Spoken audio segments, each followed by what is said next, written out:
¿Alguna vez has sentido que hay algo más en las páginas de la Biblia? Profundiza con nosotros en cada episodio. Exploramos historias, revelaciones y lecciones prácticas que transforman tu vida. Estás escuchando Algo Más en la Biblia. Comenzamos. Bienvenidos a esta exploración personalizada. Hoy nos adentramos en una imagen bíblica, realmente potente y a menudo inquietante. El tercer jinete del Apocalipsis, el que monta el caballo negro. Una figura que evoca crisis, dificultad. Efectivamente, es una imagen con una carga simbólica tremenda. Tradicionalmente se la asocia con la hambruna, ¿no? Con la escasez más severa, incluso el colapso económico. Vamos a centrarnos hoy en ese pasaje de Apocalipsis 6, los versículos 5 y 6, para intentar desentrañar bien qué significa. Sí, nuestra idea es ir un poco más allá de lo obvio. Queremos entender el simbolismo, claro, el caballo, el jinete, esa balanza que lleva, pero también explorar qué nos dice esta visión sobre el juicio, la justicia y cómo nos enfrentamos como sociedad a las tragedias, sobre todo las económicas. Eso es. Y para hacerlo, nos vamos a basar en análisis exegéticos. O sea, estudios que buscan el significado original del texto bíblico. Y también en perspectivas teológicas, claro, mirando el contexto histórico y las diferentes interpretaciones que ha habido a lo largo de los siglos. Queremos desgranar las capas de esta visión, entender por qué sigue siendo relevante hoy y pensar en qué implica para nosotros. ¿Listos para este análisis de una figura tan sombría? Pues empecemos por situar al jinete, porque es clave recordar que no aparece de la nada. Forma parte de una secuencia muy clara. Así es el tercero de 4. 4 jinetes que surgen cuando el Cordero, que es la figura de Cristo en Apocalipsis, abre los primeros 4 sellos de un rollo misterioso. Cada sello que se abre parece que desencadena un tipo distinto de juicio o de sufrimiento en el mundo. Exacto. Los sellos liberan como fuerzas o realidades que golpean fuerte a la humanidad. Antes del caballo negro tuvimos el primer sello, el caballo blanco, que se interpreta de muchas formas, Conquista, una falsa paz, hay quien dice el avance del evangelio. Pero en este contexto, lo más común es verlo como una fuerza militar, expansiva. Y después de ese, el caballo rojo. Ahí el simbolismo parece más directo. La guerra abierta, la violencia, el conflicto civil, quitar la paz de la tierra, dice el texto. Sí, ese es bastante claro. Y parece que hay una conexión casi lógica, ¿no?, entre ese jinete rojo y el negro que viene después. Totalmente. Es una conexión lógica y, por desgracia, muy realista. La guerra, el caballo rojo, casi siempre destroza las estructuras sociales, las economías, todo. Interrumpe la agricultura, bloquea el comercio, destruye cosechas, infraestructuras, todo lo necesario para que la comida llegue a la gente. Y claro, el resultado más que previsible es la escasez, el hambre, la carestía. Es el escenario perfecto para que aparezca él, el tercer jinete sobre su caballo negro. El color ya lo dice casi todo. Sin duda. El negro es un símbolo universal de luto, de muerte, de aflicción, y en el contexto bíblico y cultural de entonces se asocia directamente con la hambruna. Algunos incluso ven conexiones con pasajes como Lamentaciones, que describe los rostros oscurecidos por el hambre. Es lo contrario a la vida, a la fertilidad. Y este jinete no viene solo con su caballo, lleva una balanza en la mano, que a primera vista podríamos pensar, justicia, comercio. Sí, pero aquí la cosa cambia. No es la balanza del comercio justo ni del equilibrio. Es más bien la balanza del racionamiento más extremo, de la medición desesperada. Simboliza que la comida más básica, el grano, se va a tener que pesar con una precisión casi agónica. ¿Por qué? Por la escasez brutal y los precios desorbitados. Cada grano cuenta cuando estás luchando por sobrevivir. Y justo entonces se oye una voz, una proclamación que la verdad pone los pelos de punta. Y fíjate de dónde viene. Ve en medio de los 4 seres vivientes, que son esas criaturas celestiales que están rodeando el trono de Dios en la visión de Juan.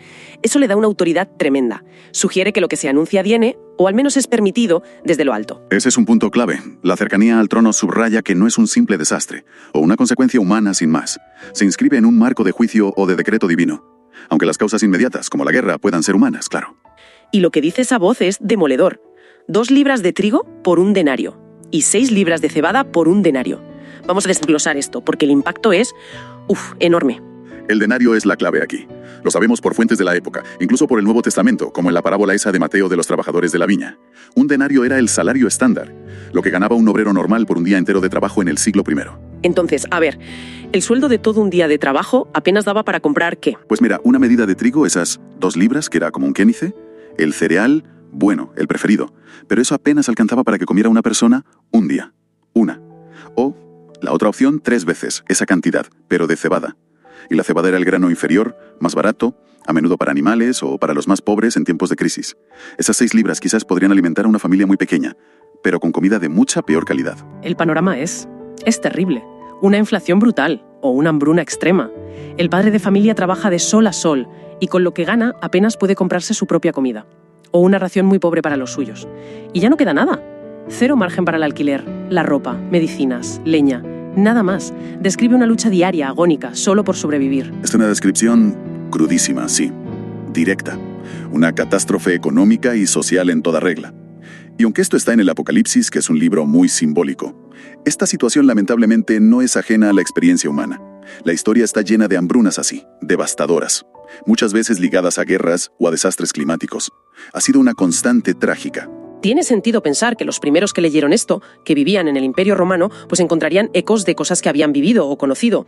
Hay fuentes que sugieren que podrían recordar crisis como la hambruna bajo el emperador Claudio, que hasta se menciona en Hechos de los Apóstoles. Afectó a muchas partes del imperio. Exacto. Y esto nos recuerda algo importante del Apocalipsis. Aunque mira al futuro, a los eventos finales de lo que llamamos escatología, el fin de los tiempos también está muy arraigado en las realidades históricas, en las experiencias humanas que se repiten. No habla solo de un futuro lejano, resuena con las crisis y los sufrimientos que la humanidad ha enfrentado y sigue enfrentando. Pone de relieve lo frágiles que son nuestras estructuras y nuestra dependencia de cosas que, a menudo, no controlamos. Pero dentro de esa proclamación tan oscura, hay una frase al final que siempre ha generado mucho debate. Es intrigante como mínimo, pero no dañes el aceite ni el vino. ¿Cómo encaja esta especie de excepción en un escenario donde falta lo más básico como el pan? Es uno de los puntos más comentados, sí, y más enigmáticos del pasaje. Las fuentes académicas, teológicas, han propuesto muchas interpretaciones, y es fascinante ver cómo intentan darle sentido a esta paradoja aparente. Que no haya un consenso único ya dice mucho. A ver, exploremos esas posibles lecturas. ¿Cuál es una de las más habituales? Pues una interpretación muy frecuente se centra en el contraste. El contraste entre las necesidades básicas y, no sé si lujos, pero sí productos de más valor. Sugiere que mientras los cereales, lo esencial para vivir día a día, alcanzan precios prohibitivos, otros productos como el aceite de oliva y el vino, asociados a menudo a más riqueza, a celebraciones, parecen preservarse o ser menos afectados. Comentario irónico sobre la injusticia social. Quizás una advertencia a los ricos, como diciendo, vuestras comodidades siguen ahí, de momento, pero el juicio es real. O tal vez solo refleja cómo, en las crisis, a veces los bienes de lujo aguantan, mientras lo esencial se vuelve imposible para la mayoría. Esa es una línea interpretativa fuerte, sí, que resuena con muchas situaciones históricas y actuales. Otra perspectiva muy común se centra en la idea de un juicio divino, pero limitado. Desde este punto de vista, Dios, en su soberanía, pone un límite a la devastación. Se argumenta que los olivos y las vides que producen el aceite y el vino son cultivos perennes, tienen raíces más profundas y por eso son más resistentes a sequías o a las perturbaciones de la guerra que los cereales, que son anuales. Interesante. Implicaría que preservar el aceite y el vino no es tanto por su valor económico, sino como un símbolo de que, incluso en el juicio más duro, Dios no permite la aniquilación total. Queda un remanente, una señal de que la destrucción no es absoluta. Quizás una ventana a la misericordia dentro del juicio. Pero, ¿y la justicia? Si lo básico falta. Ahí está la tensión, claro. Por eso hay una tercera vía, que sugiere una especie de ironía divina, o una forma de acentuar la tragedia. El aceite y el vino, aunque podían tener más valor, también eran básicos en la dieta y la cultura mediterránea de la época. Así que ordenar que se preserven mientras falta el pan, el sustento elemental, podría ser una forma de subrayar lo doloroso, lo anómalo, lo, quizá, arbitrario de la escasez. Resalta la dislocación total del orden. Y creo que mencionaste una cuarta línea de interpretación, más relacionada con lo religioso. Eran elementos importantes en el culto. Desde esa óptica, la orden de no dañarlos podría significar que Dios preserva lo necesario para mantener la relación con Él, para el culto, para la vida espiritual, incluso en medio de la tribulación material. Sería como decir, la dimensión espiritual perdura, a pesar de la crisis física. Es increíble cómo una frase tan corta abre tantas puertas a la reflexión. Y esto nos lleva a pensar en la dimensión teológica más amplia de este jinete y su impacto. ¿Qué nos dicen las fuentes sobre el significado teológico general de esta visión del caballo negro? Pues mira, hay varios pilares teológicos que destacan. El primero, y fundamental, es la soberanía divina. No podemos olvidar quién abre los sellos. El Cordero, Cristo.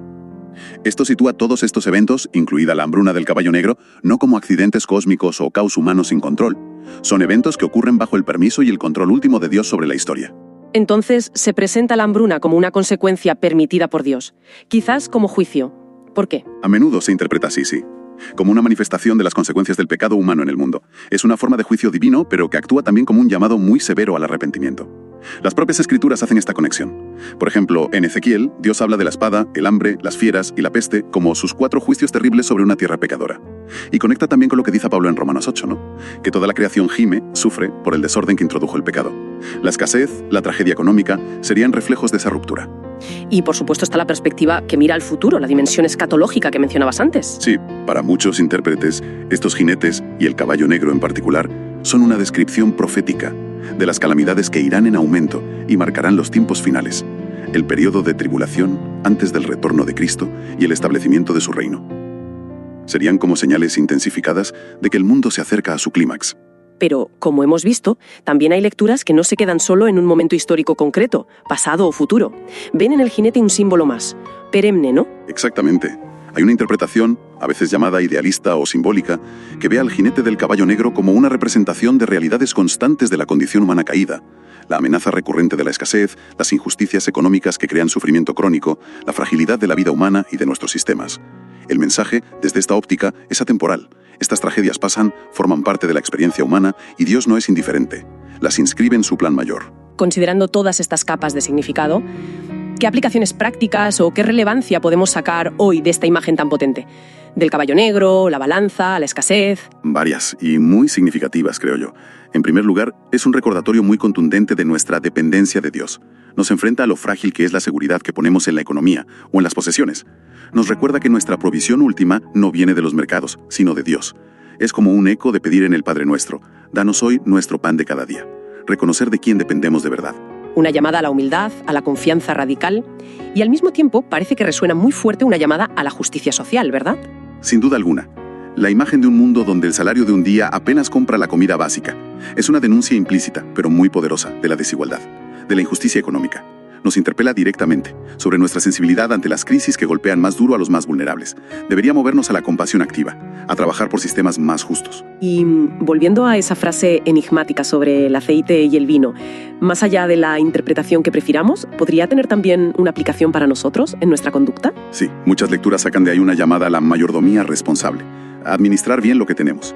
Ya sea que interpretes que Dios preserva ciertos recursos incluso en la crisis, o que advierte contra el despilfarro de lujo cuando falta lo esencial, el mensaje apunta a administrar con sabiduría y gratitud los recursos que Dios nos da, sean pocos o muchos. Nos llama a no ser consumistas negligentes ni acaparadores egoístas, sino buenos administradores, conscientes de las necesidades de los demás. Y finalmente, supongo que el mensaje central que recorre todo el Apocalipsis también está aquí presente. Por supuesto.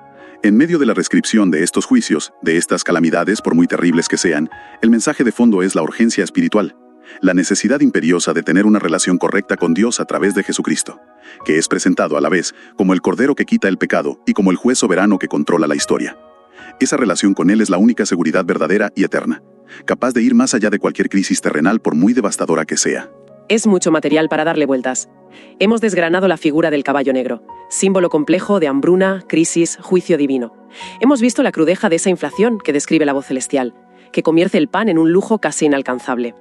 Y hemos navegado por las interpretaciones de esa orden sobre el aceite y el vino. Crítica social, límite a la destrucción, ironía divina, preservar lo sagrado. Y hemos explorado su significado teológico profundo, sí, situando estas tragedias bajo la soberanía de Dios, viéndolas como posibles consecuencias del pecado, pero siempre dentro de límites divinos, y reconociendo que reflejan tanto episodios históricos como tensiones humanas universales que se repiten. Todo esto nos deja con preguntas muy actuales. La necesidad de depender de Dios, el imperativo de luchar por la justicia social, el llamado a ser buenos administradores. Y como bien has recalcado, es vital recordar que esta imagen tan sombría forma parte de una visión mayor, una donde el Cordero, Jesucristo, tiene el control y la última palabra. Precisamente, y quizás como punto final para la reflexión personal, podríamos plantearnos algo que conecta esta visión antigua con nuestro hoy. Si la balanza representa esa escasez impuesta, esa necesidad de medir cada recurso con desesperación, y al mismo tiempo se ordena preservar ciertos elementos, el aceite y el vino, simbolicen lo que simbolicen, ¿cómo vemos hoy esa tensión? Entre lo que consideramos preservable, lujos, tradiciones, ciertas estructuras quizás, y lo esencial, el pan básico que para tanta gente sigue siendo inalcanzable. Nos desafía esta visión a reevaluar nuestras prioridades, a pensar qué consideramos realmente vital en medio de nuestras propias crisis, ya sean económicas, sociales o incluso personales. Una pregunta incisiva, sí, y muy pertinente para cerrar. Nos deja pensando en nuestras propias balanzas y en cómo las calibramos en este mundo complejo y a menudo roto. Gracias por guiarnos en este análisis tan profundo del tercer jinete. Envíenos sus sugerencias y comentarios a nuestro correo electrónico ministerio@jesusislife.net. Este programa es una producción de Jesus is Life.